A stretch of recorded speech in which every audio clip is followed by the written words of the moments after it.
seorang koruptor sebagai pertanggungjawaban moral. Saya mau minta klarifikasi, ini tanggung jawab siapa? Bapak malu nggak sih? Apakah saya dengar permintaan maaf yang benar? Seolah-olah menjadi korban.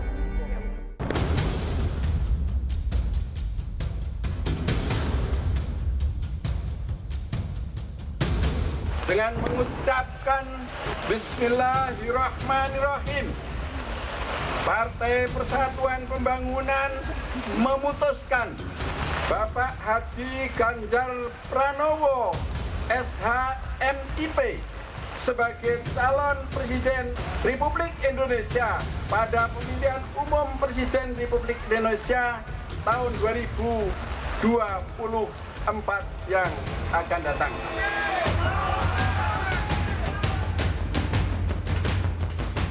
P3 mencuri start dengan mengumumkan dukungan terhadap Capres Ganjar Pranowo tanpa menunggu Golkar dan PAN, dua partai politik yang tergabung dalam koalisi Indonesia Bersatu. Deklarasi tunggal P3 di Yogyakarta itu juga tidak dihadiri Ganjar Pranowo ataupun Sandiaga Uno yang sebelumnya santer menjadi jagoan P3. Lalu, kemana Sandi? Kedekatan Sandiaga dengan P3 sudah terendus sejak awal tahun. Dimulai sejak mantan Wakil Ketua Dewan Pembina Gerindra itu menghadiri silaturahmi akbar P3 di Yogyakarta. Kemudian berlanjut saat Sandi dan sejumlah menteri menghadiri Harlah ke-50 P3 pada 17 Februari lalu. Telah hadir Bapak Menteri Pariwisata, Pak Sandiaga Salahuddin Uno. Pak, kalau beliau hadir di acara P3, enak saya, tapi saya yang rugi. Karena yang dikerumuni emak-emak itu Pak Sandi. Di Harlah ke-50 P3 inilah, rumor Sandi bakal digait partai berlambang Ka'bah itu menguat. Hal ini berawal dari candaan PLT Ketua Umum P3 Mardiono kepada Ketua Umum Partai Gerindra, Prabowo Subianto. Pak Mardiono tadi nyampaikan pinjam dulu katanya. Pak Prabowo bilang ke Pak Bahlil gitu tadi. Jangan provokasi. Berarti masih ditahan ya sama Pak Prabowo di Gerindra ya Mas? Ya, kita ikut arahan pimpinan.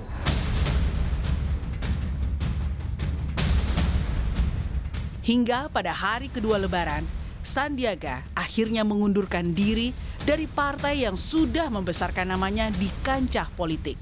Ketika posisinya sekarang ini cukup bagus dengan reputasi dan keterkenalan yang luas oleh masyarakat, sepertinya dia tergoda oleh survei, tergoda oleh konten, hasrat dan keinginan politiknya. Mungkin itu cara dia untuk mendapatkan posisi-posisi politik. Loncat dari satu partai ke partai yang lain, nanti pindah. Nanti loncat lagi ke partai yang lain, saya tidak tahu. Hengkangnya Sandiaga dari Gerindra dan deklarasi P3 mendukung Capres Ganjar Pranowo justru menimbulkan spekulasi baru, yakni pecahnya koalisi Indonesia Bersatu. Agenda dan langkah politik Sandi dinanti, terutama kendaraan politik mana yang bisa memuluskan jalan Sandi melaju di kontestasi Pilpres, meski kembali sebagai bakal calon wakil presiden.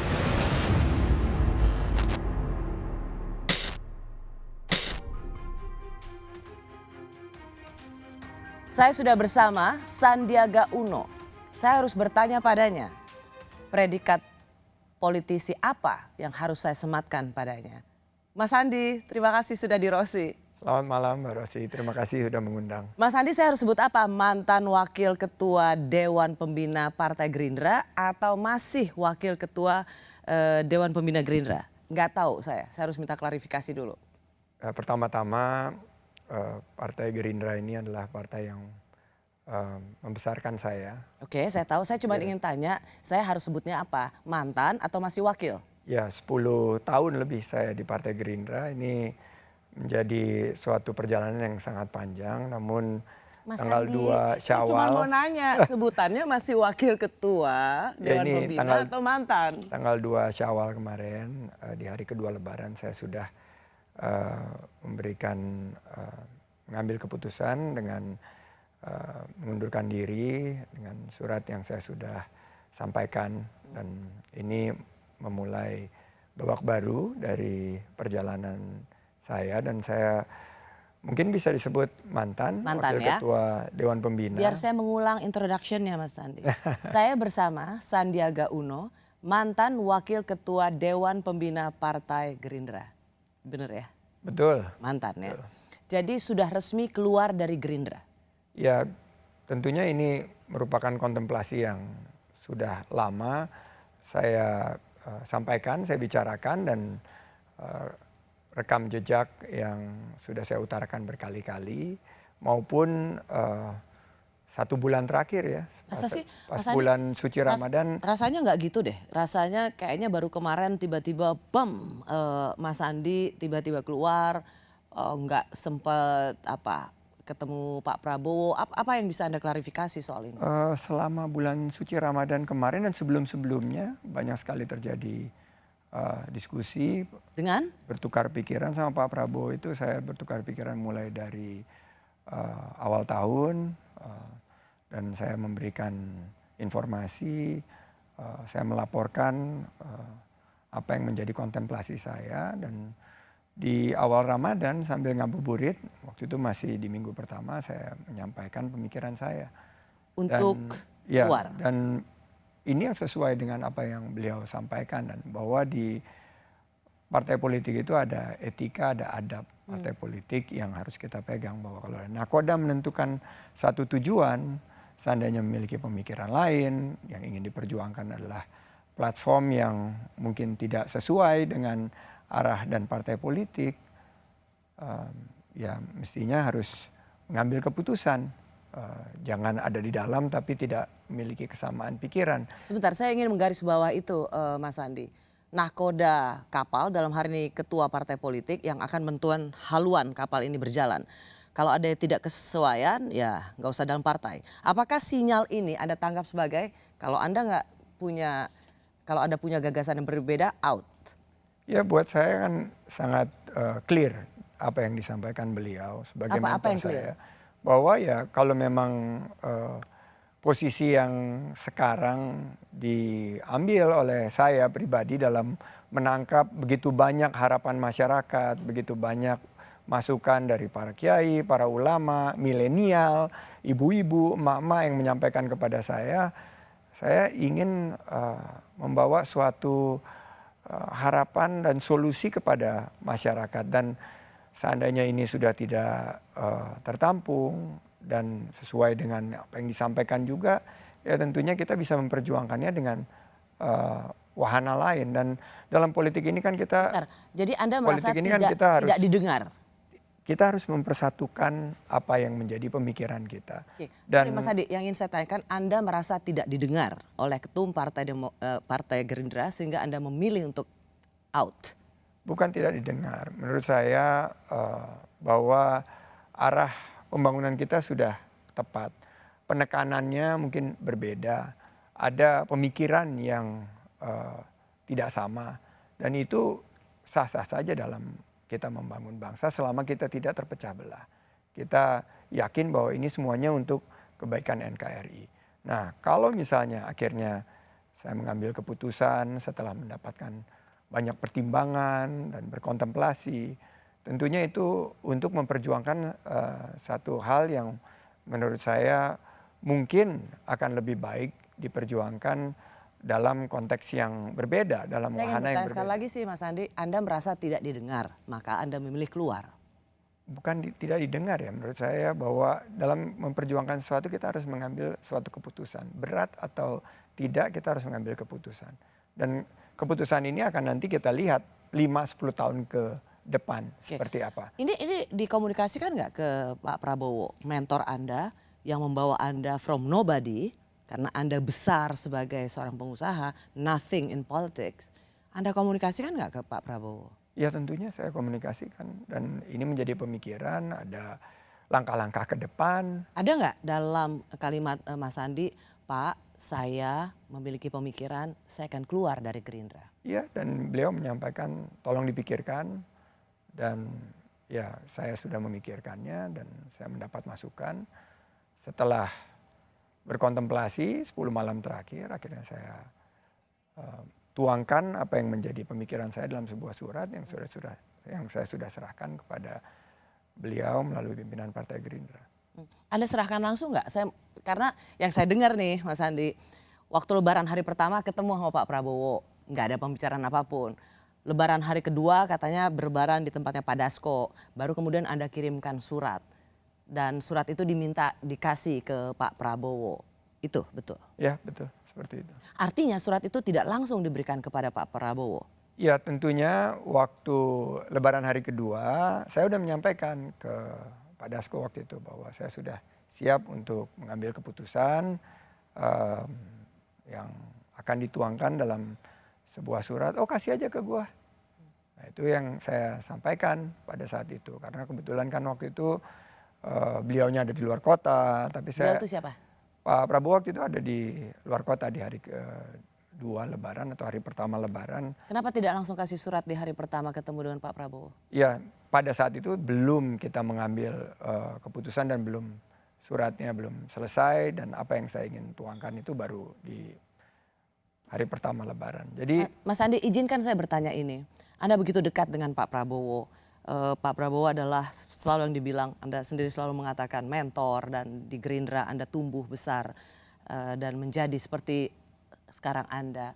Ketika bertemu dengan Pak Prabowo tidak memberikan surat, tidak lagi ketemu Pak Prabowo lalu memberikan surat resignation atau surat keluar dari Gerindra, apakah itu etis? Saya sudah menyampaikan sebelumnya, Rosi. Jadi saya sudah menyampaikan sebelumnya saat kita bertemu tentunya berlebaran saling maaf-maafkan. Dan konteks itu kan kita nggak usah memperdebatkan mana yang etis, mana yang tidak. Karena buat saya mekanismenya adalah mekanisme seperti itu. Sampaikan di depan, waktu kita masuk tampak muka. Keluar tampak punggung? Keluar tampak punggung dan semuanya mengikuti mekanisme. Dan saya mengambil keputusan ini bukan di belakang di belakang layar. Saya sampaikan ke publik saya akan berpikir.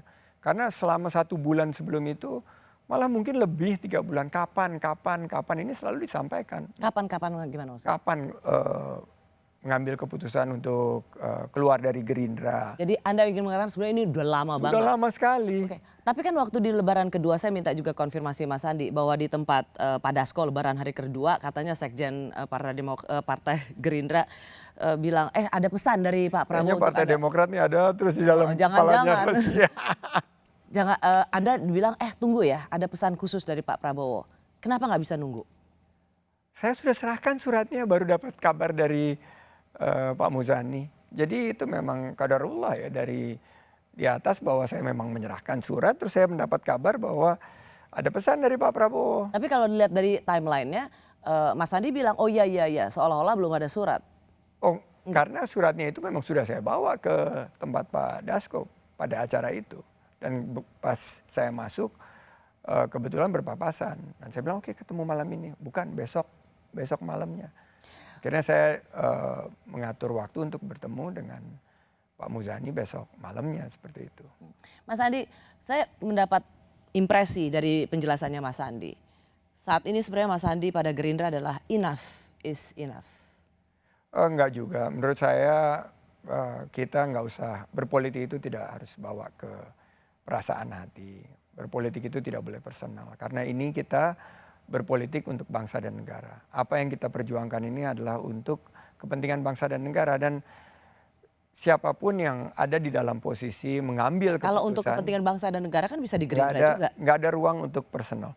Nggak ada ruang untuk personal. Nggak ada ruang untuk kita baperan. Nggak ada ruang bagi kita, aduh kok gue jadi sakit hati seperti apa.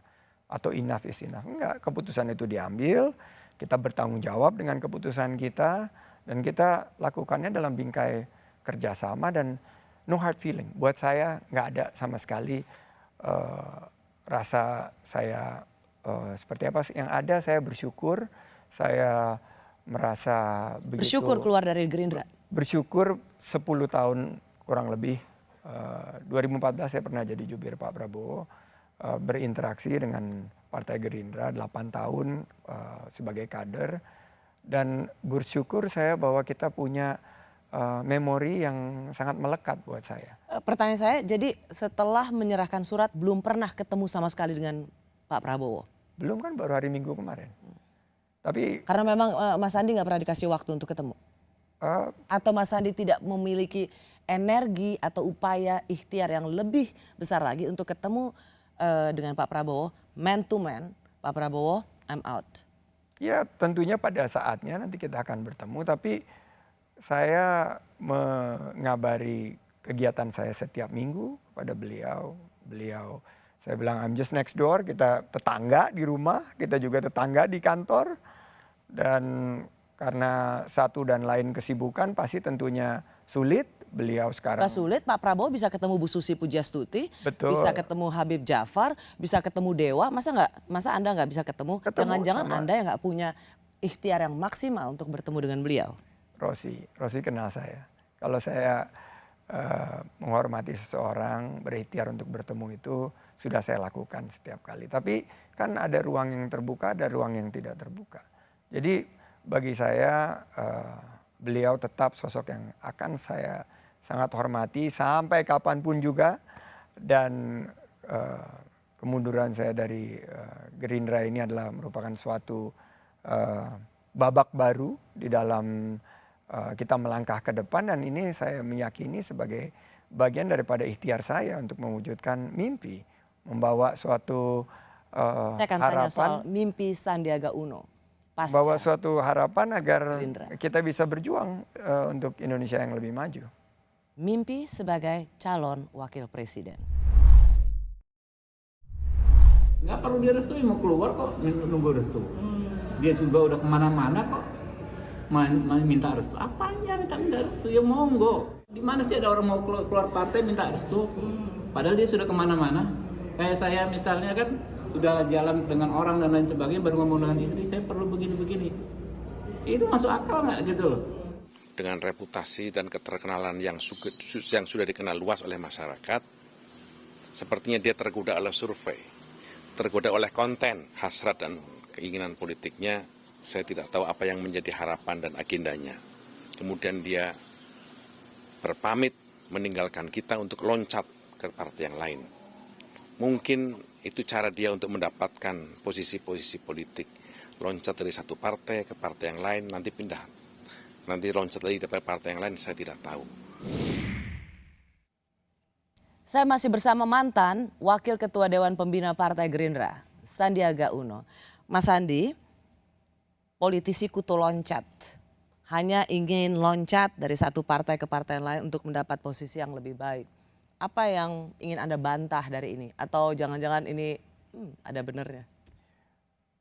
Sekali lagi kita nggak mau berbantah-bantah di depan publik, tapi saya sudah temui Pak Muzani setelah saya mendengar langsung wawancara tersebut. Dan saya jelaskan proses saya selama 8 tahun sebagai kader Gerindra dan lebih dari 10 tahun membantu Pak Prabowo. Dari 2014 ya? Dari 2014 saya pada saat itu ada di dunia usaha, diminta untuk menjadi jubir yang membuat seluruh investment banker dan para investor waktu itu sangat terkejut begitu bahwa saya mengambil posisi seperti itu.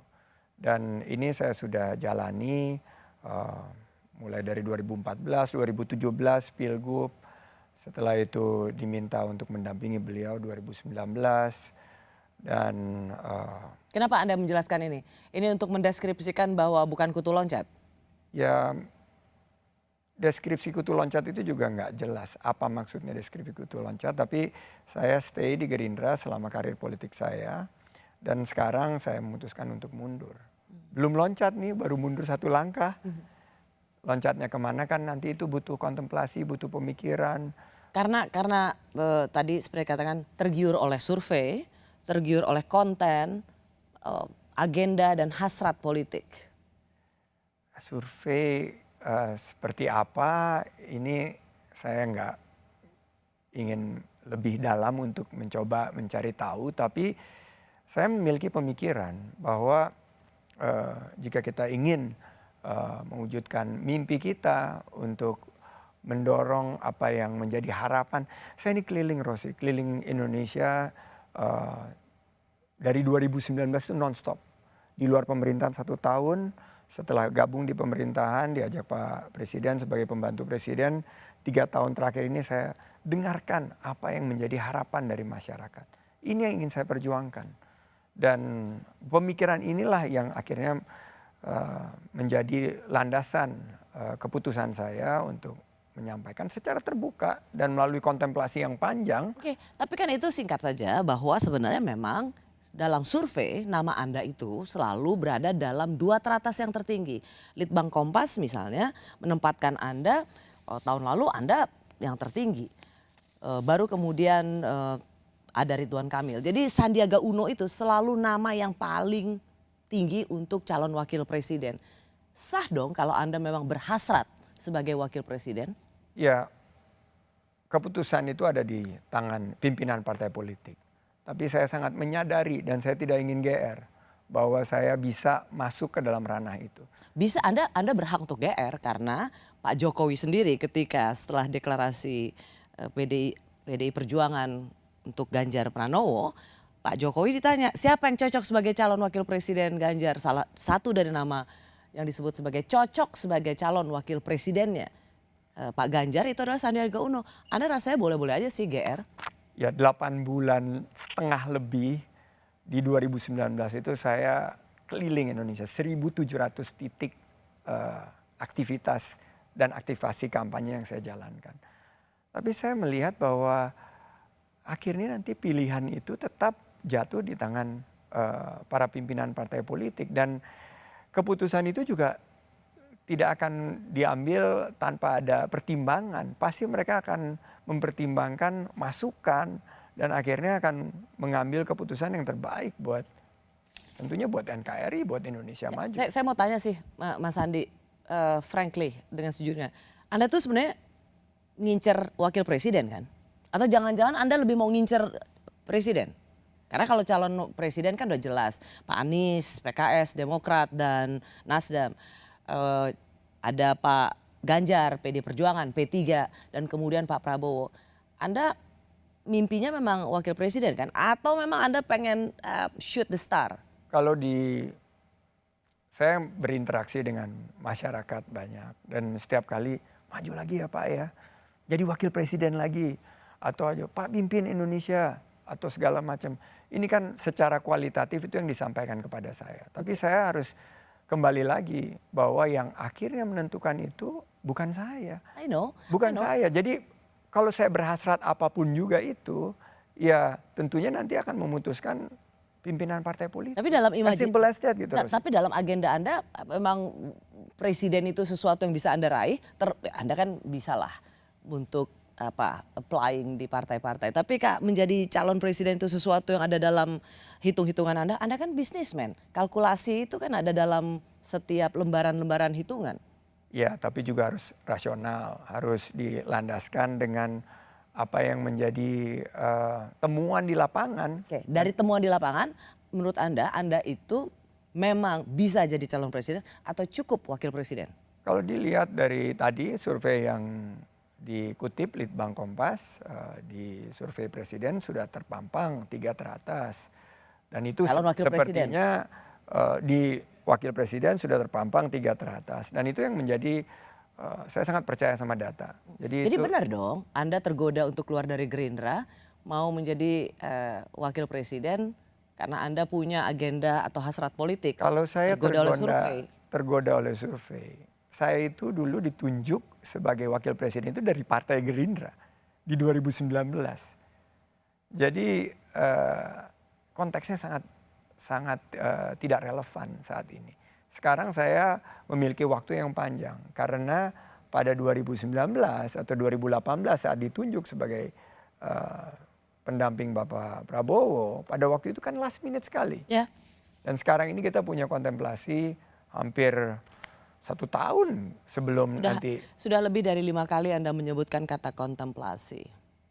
Ya kontemplasi kan bagian daripada bertafakur, kita berpikir apa yang bisa kita sumbangkan, kita kontribusikan kepada negara. Padahal sebenarnya apa yang secara faktual saja hasil kontemplasi Anda ini disebutkan oleh, sekali lagi saya ingin menyebutkan bahwa Gerindra, tempat Anda dibesarkan, mengatakan bahwa seluruh kader Gerindra akan siap berjuang all out untuk memenangkan Prabowo Presiden 2024. Dan kita akan mengalahkan Sandi di posisi apapun. Anda dianggap melawan Pak Prabowo dan Gerindra akan all out untuk mengalahkan Anda. Satu musuh aja kebanyakan dalam politik. 1000 teman masih terlalu sedikit. Anda sedang mengumpulkan musuh dalam politik. Ya kontestasi ini kan bagian daripada kompetisi yang ujungnya nanti akan berkolaborasi juga. Banyak yang menyampaikan bertanding untuk bersanding. Saya nggak melihat kontestasi ini kita memecah belah, langsung bermusuhan, enggak. Saya bilang bahwa kita mungkin berbeda pendapat. Dan saya belajar dari Gerindra, dari Pak Prabowo, bahwa kalau memiliki pemikiran lain, ya silakan, pintu di luar sana silakan pergi. Tadi Pak Habibur Rahman juga menyampaikan, nggak perlu pamit, nggak perlu permisi. Saya justru merasa perlu. Saya permisi, saya pamit, saya tuangkan apa isi hati saya dalam surat. Nah, itu yang sudah saya sampaikan. Nah, menurut saya chapter ini sudah selesai. Mari kita melangkah menatap masa depan. Apa yang sudah terjadi, banyak yang bilang water under the bridge. Ini sudah menjadi bagian dari masa lalu. Dan bagi saya ini kenangan indah. Selama saya berinteraksi, berjuang bersama di Gerindra. Dan ini biarkanlah ini menjadi kenangan manis. Dan mudah-mudahan siapa tahu kita bisa bekerja sama lagi. Kita punya path bisa cross lagi di waktu-waktu ke depan. Dan saya sepakat bahwa satu musuh kebanyakan dan 1000 teman itu kurang. Kita harus semuanya saling merangkul. Sandiaga pernah jadi wakil gubernur DKI, kandidat calon wakil presiden, hingga menjabat menteri di kabinet Presiden Jokowi sekarang. Apakah hengkangnya Sandi Uno dari Gerindra untuk memilih Ganjar Pranowo daripada Prabowo Subianto? Kalau Sandi terus berada di bawah Gerindra, maka Sandi akan selalu berada di bawah bayang-bayang Prabowo Subianto. Pamor, aura, dan kebintangan Sandiaga Uno secara perlahan akan meredup karena selalu di bawah bayang-bayang Prabowo Subianto. Sandi adalah orang yang bagi saya sadar betul dengan posisinya, di mana Sandi itu adalah orang yang selalu masuk dalam radar cawapres yang kemudian selalu didominasikan sebagai sosok yang difavoritkan. Apakah secara etika ini bisa disebut sebagai definisi dari politisi kutu loncat? Ya, dengan definisi yang sama jangan-jangan kita bisa mengatakan Surya Paloh dengan Prabowo adalah politisi kutu loncat juga. Gagal dalam pertarungan perebutan di konvensi Golkar, atau kemudian Surya Paloh dalam konteks perebutan ketum Golkar lalu mendirikan partai baru, atau Ahok yang misalnya pindah partai beberapa kali. Jangan-jangan yang harus kita definisikan ini adalah fenomena atau simbol dari memang kegagalan dari fungsi kaderisasi dan regenerasi parpol yang kalau tidak dibenahi akan terjadi terus-menerus di waktu-waktu mendatang. Bersama saya mantan wakil Ketua Dewan Pembina Partai Gerindra, Sandiaga Uno. Benar nggak tuh bahwa kalau masih di Gerindra, Mas Sandiaga Uno tuh kurang bersinar karena selalu di bawah bayang-bayangnya Pak Prabowo? Di Gerindra itu nakoda tunggal itu Pak Prabowo. Jadi kalau kita di Gerindra itu memang yang memegang tampuk pimpinan itu ya Pak Prabowo. And you're Jadi not happy with that? Buat saya happy, karena saya udah 8 tahun ada di sana sebagai kader Gerindra, dan pada satu titik tentunya dalam transformasi politik kita ke depan menyikapi 2024 dan tidak ada ruang personal sama sekali di sini. Tidak ada ruang. Pertanyaan saya kalau untuk seorang Sandiaga Uno, apakah merasa tidak lagi bisa bersinar selama ada sinar matahari utama di situ? Yang akan menentukan bersinar atau tidak itu bukan saya, Rosi, tapi apa yang dilihat oleh masyarakat. Selama saya masih bisa berkiprah, berkontribusi, dan pada saatnya nanti saya akan sampaikan di saat yang lebih tidak gaduh seperti ini, mungkin dalam bentuk pidato atau quotable orasi, saya akan sampaikan apa yang menjadi landasan pemikiran dan langkah yang saya ambil ini dibentuk berdasarkan apa yang menjadi pertimbangan. Jadi ini Kenapa Anda kok udah nyiapin orasi? Emang udah pasti ada yang mau nyalonin Anda wakil presiden atau kan deklarasi saya nanti, wakil presiden? Ini kan Kok udah nanti nyiapin akan ada orasi? tahapan-tahapan selanjutnya. Dan tahapan-tahapan selanjutnya ini harus dijelaskan kepada publik. Nggak, kirain soalnya Anda kan mengatakan orasi. Biasanya kan orasi itu kalau sudah mau dekat ke KPU, jangan-jangan Anda udah punya benar-benar kartu. Belum, masih jauh. Oktober ini kan masih 6 bulan dari sekarang. Tapi kita ingin agar masyarakat, ya tadi yang sudah disampaikan oleh para pengamat, ada betulnya, tapi juga tidak sepenuhnya. Jadi ini mungkin kesempatan untuk saya menjelaskan lebih komprehensif apa yang menjadi landasan pemikiran saya. Mas Sandi, itu sudah diketahui banyak orang bahwa Mas Sandi itu sudah melobi partai-partai. Termasuk yang paling santer adalah P3. Kemarin kirain waktu P3 mau kasih deklarasi itu mendeklarasikan Sandiaga Uno sebagai capres. Ternyata Ganjar Pranowo. Anda merasa kena prank nggak? Enggak, karena saya itu dari awal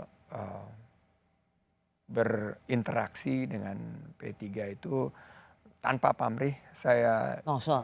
Betul, saya diundang sebelumnya oleh paman saya, Pak Suharto Monoarfa, dan Anda panggil Om ya? Panggil Om Harso. Sama Gorontalo. Saya panggil Om Harso itu, saya diundang, saya hadir, saya memberikan pemikiran, ada interaksi yang cukup intens. Setiap saya ke daerah saya diundang oleh pimpinan di daerah, dan saya menyadari keputusan yang mereka ambil beberapa hari yang lalu ini sudah melalui proses pemikiran yang panjang juga. Saya harus minta klarifikasi Mas Sandi karena pernyataan langsung dari Ketua Majelis Pertimbangan P3 Romahur Muzi mengatakan Sandiaga Uno dalam banyak podcastnya itu disebut Sandiaga Uno dan Erick Thohir mendekati P3 karena diminta oleh Presiden Jokowi. Kalau bahasa saya, Pak Sandi itu lebih agresif melakukan pendekatan. Beliau hadir sampai ke acara yang kecil-kecil. Benar ya disuruh Pak Jokowi? Saya ini dalam menyikapi pertemanan, terutama pertemanan politik ini, saya nggak membeda-bedakan acara besar, acara kecil. Seandainya saya mampu untuk hadir, saya hadir. Dan ini ditandai sebagai Mas Sandi itu lebih agresif. Acara kecil aja bela-belain hadir. Saya justru merasa mendapat kesempatan mendengar langsung di acara-acara kecil itu dari masyarakat yang ada di akar rumput, apa yang menjadi harapan mereka. Jadi saya selalu bilang ya kalau acara besar formal itu kita pidato, berjarak, di hotel dan lain sebagainya. Kalau acara kecil itu kan adanya di warung kopi. Jadi ini lebih di desa-desa wisata. Okay. Dan buat saya kalau itu dianggap sebagai agresif pengen banget gitu kesannya. Kalau saya merupakan ini adalah bagian daripada kita memenuhi undangan, memberikan penghormatan kepada yang mengundang, para ulama, para kiai, para pimpinan, tokoh masyarakat, dan kebetulan memang saya ada di sana, itu saya penuhi undangannya. Benar ya, manuver Mas Sandi ke partai-partai politik di luar Gerindra itu karena permintaan Presiden Jokowi? Gini ya, jadi kita menyadari bahwa akhirnya proses penentuan kepemimpinan ke depan itu akan ditentukan oleh partai politik. Makanya saya selalu memiliki keyakinan bahwa kalau kita mau menawarkan suatu kepemimpinan ya harus melalui partai politik. Nah, tapi kan saya ini menteri, saya ini pembantunya presiden. Saya ini anak buah beliau. Jadi saya harus jelaskan kepada beliau ini yang saya lakukan. Jadi istilahnya ini adalah merupakan koordinasi atau FYI, dan seandainya beliau tidak berkenan ya ada kesempatan untuk memberikan koreksi. Jadi benar ini atas perintah Presiden Jokowi? Mungkin tepatnya adalah saya melaporkan sebagai itu pimpinan saya laporkan bahwa ini kegiatan saya. Apa urusannya dengan P3 dengan Menteri Pariwisata?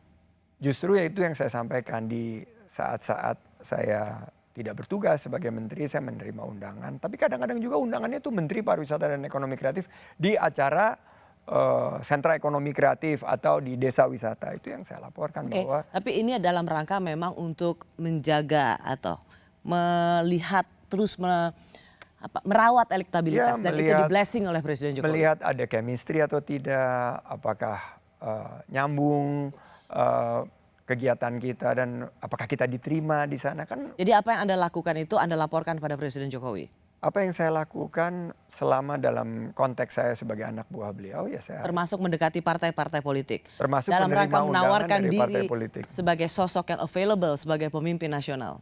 Ya, termasuk menerima undangan-undangan dari partai politik. Dalam rangka ikut memberikan sinyal bahwa Anda available atau bersedia menjadi salah satu kandidat pemimpin Pada saat di nasional. titik di posisi yang kita diberikan amanah seperti ini, tentunya kita harus mampu untuk terus merawat hubungan ini dengan baik. Kita di DPR ini kan berhubungannya sama partai-partai politik yang mengundang kita. Jadi Karena kalau kita banyak menjadi sekali reachable dalam dan banyak menjadi podcast, accountable. kenapa saya ingin klarifikasi ini? Karena dalam banyak podcast Mas Romi selalu bilang, iya karena Mas Sandi itu diperintah oleh Presiden untuk mendekati P3. Saya ingin hanya mendapat jawaban iya atau enggak. Atau jangan-jangan Anda ngaku-ngaku disuruh Presiden. Padahal Pak Jokowi bilang di panggung depan, enggak saya nggak pernah nyuruh Ya apa-apa. mungkin yang lebih tepat ditanya itu Mas Romi. Saya mungkin bukan sosok yang tepat untuk menjelaskan itu karena itu pernyataannya Mas Romi. Tapi Anda pernah mengatakan itu nggak pada Mas Romi? Mas enggak sama sekali kita tidak berkoordinasi, tapi Mas Romi pasti punya informasi yang valid yang dia gunakan. Jadi nggak pernah Mas Sandi mengatakan bahwa saya diminta atau diperintahkan oleh Presiden Jokowi untuk melobi partai-partai masuk. Saya berkoordinasi, saya menerima undangan, saya melaporkan apa yang saya lakukan dan itu memang layaknya antara pimpinan, hubungan yang selayaknya antara pimpinan dan anak buah itu yang memang selalu dilakukan. Sandiaga Uno menunggu tiket dari P3. Apakah ini untuk membangun image seorang santri atau hanya karena Sandiaga Uno punya uang sebagai salah satu kandidat calon wakil presiden yang tajir? Ganjar tentu membutuhkan selain elektabilitas kuat, membutuhkan figur yang merepresentasikan kekuatan Islam, terutama dari kekuatan politik NU. Yang ketiga adalah representasi luar Jawa, karena Ganjar kuat di Jawa. Nah, dua orang ini sama-sama representasi luar Jawa. Erik lebih ke orang Sumatera, kita tahu. Kemudian Sandi Sulawesi, mereka punya basis itu. Kemudian dari sisi kekuatan logistik juga saya kira sama-sama kuat. Secara representasi Islam mungkin yang Erick Thohir juga kita tahu cukup dekat dengan struktur NU struktural. Sandi saya kira juga mendekat ke P3 juga dalam rangka untuk melakukan itu.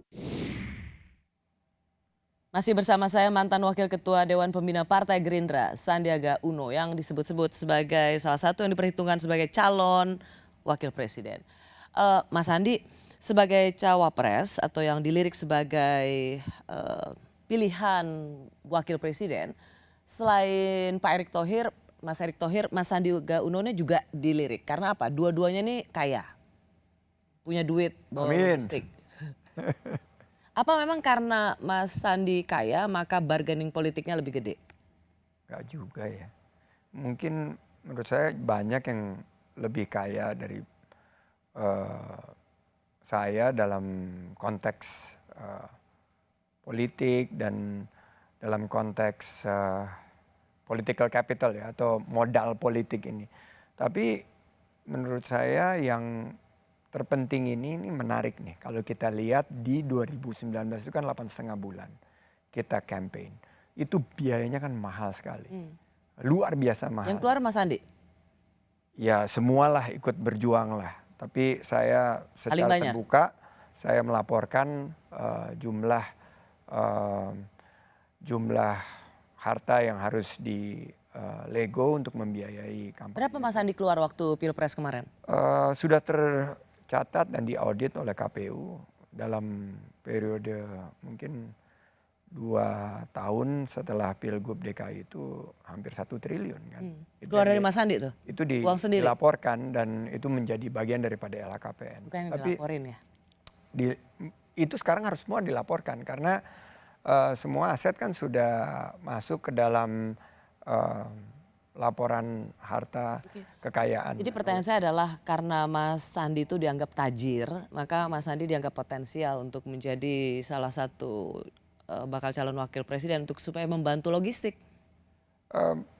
bukan hanya dari segi logistik menurut saya, ya, bahwa bagaimana sebuah pasangan calon atau pasangan calon ini memiliki akses terhadap pembiayaan kampanye ke depan. Tapi pembiayaan kampanye ke depan akan berubah di 2023-2024 ini, kampanye hanya kurang dari 3 bulan. Kurang dari 3 bulan. Mas Andi aware kan bahwa Mas Andi itu dilirik juga tidak saja karena elektabilitas tapi karena punya duit? Ya pasti, karena banyak yang menyampaikan, banyak yang melaporkan, tadi juga sudah disinggung. Tapi menurut saya harusnya lebih dari itu, karena pemikiran, gagasan, strategi, dan nafas panjang ini yang sangat penting dalam berpolitik, bukan hanya dari segi kekuatan menghimpun pendanaan. Kalau Mas Andi ke P3, klarifikasi kalau saya salah, Anda ke P3 untuk mendapatkan golden ticket, masa tidak ada remunerasi apapun? Nah inilah yang teman-teman kadang-kadang harus memahami bahwa tidak semuanya diukur dengan uang. Bahwa golden ticket itu apakah sebuah keputusan itu harus dilandasi bukan hanya dengan uang. Tapi perlu uang. Tapi uang akan menjadi bagian yang penting karena perjuangan itu membutuhkan pendanaan. PLT Ketum P3 mengatakan sampai saat ini Mas Andi itu belum masuk P3 gitu. Jadi emang belum masuk P3 sampai saat kita bicara sekarang ini ya, Kamis tanggal 27 April. Belum masuk P3? Belum. Dan ini tentunya akan berlangsung proses secara alami dan ada tahapan-tahapannya. Tapi apakah saya boleh nggak dapat konfirmasi Anda pasti akan masuk P3? Di dalam politik itu tidak ada yang pasti. Maaf Mas Andi, saya ingin mengatakan begini, ini agak ekstrim, terlalu kasar, tapi saya harus ingin mengatakannya. Anda sudah keluar dari Gerindra dan belum pasti di P3, kemudian ada semacam analisis bahwa Anda bisa saja, maaf sekali lagi ya, ini terdengar kasar, jadi gelandangan politik. Saya siap kalau harus jadi gelandangan politik. Karena saya menyadari keputusan yang saya ambil ini untuk yang saya ingin kontribusikan, sumbangsihkan pada bangsa dan negara, dan saya nggak punya kalkulasi sama sekali bahwa ini harus jadi ini harus jadi ini. Politik ini the art of impossibilities, bahwa banyak sekali ketidakmungkinan yang ada yang di depan mata kita. Tapi kalau kita berniat tulus, kita membuka peluang, mengambil suatu jalan, saya istiqomah. Saya akan berjalan menuju ke sana. Tentunya perlu tahapan, kita harus ada pengenalan. Ini baru beberapa hari yang lalu saya mengambil keputusan yang berat. Nah, langkah-langkah ke depan ini tentunya kita akan sampaikan secara terbuka.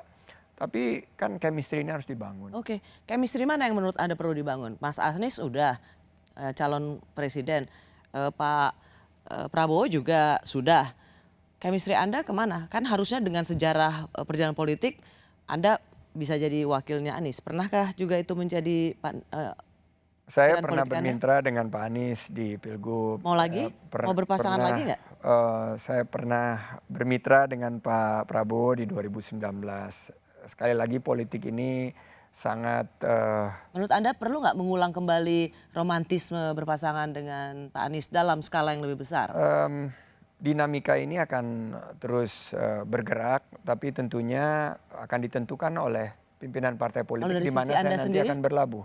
Jadi saya sendiri akan terus melangkah ke depan, memastikan beberapa minggu ke depan chemistry ini dibangun dengan... Kan nggak usah harus bangun chemistry, pada nama yang saya sebutkan sebenarnya chemistry itu sudah ada. Atau jangan-jangan sebenarnya selama ini nggak ada chemistry? Selama ini chemistry ini selalu terbangun dengan baik, tapi kan yang perlu dibangun dengan partai di mana saya nanti akan melabuhkan pemikiran saya. Ini kan kita harus ada dalam proses perencanaan dan biarkan ini bergulir secara alami, Rosi. Menurut saya kita punya waktu, kita tidak usah tergesa-gesa, tidak perlu terburu-buru. Jangan sampai kita terkesan takut ketinggalan momen atau kehilangan konten. Menurut saya, betul kan? Oke, kalau gitu saya pertanyaan saya gini. Sudah pernah berpasangan dengan Pak Anies Baswedan, sudah pernah berpasangan dengan Pak Prabowo Subianto. Hati Anda sebenarnya diganjar ya?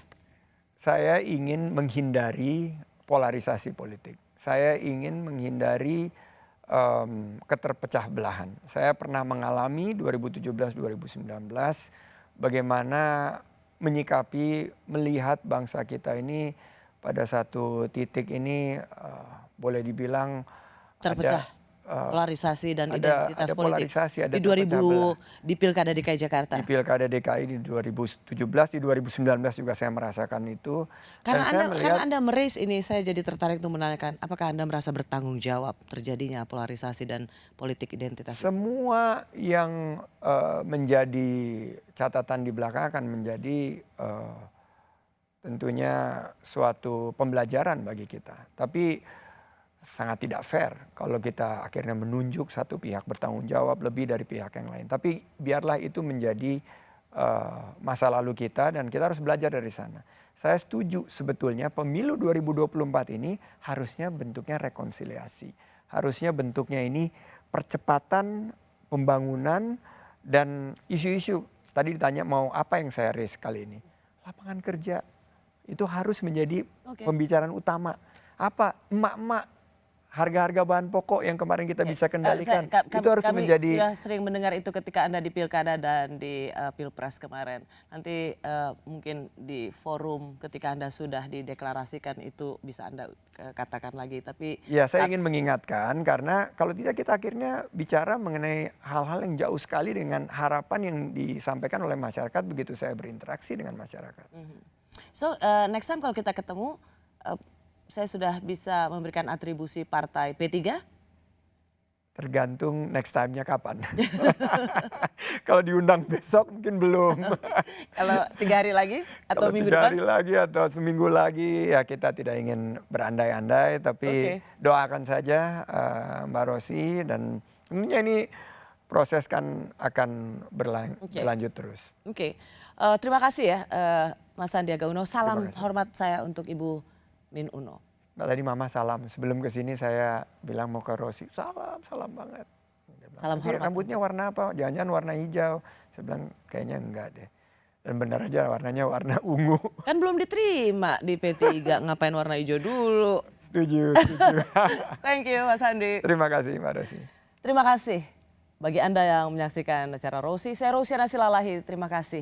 Tetaplah bersama Kompas TV, independen, terpercaya.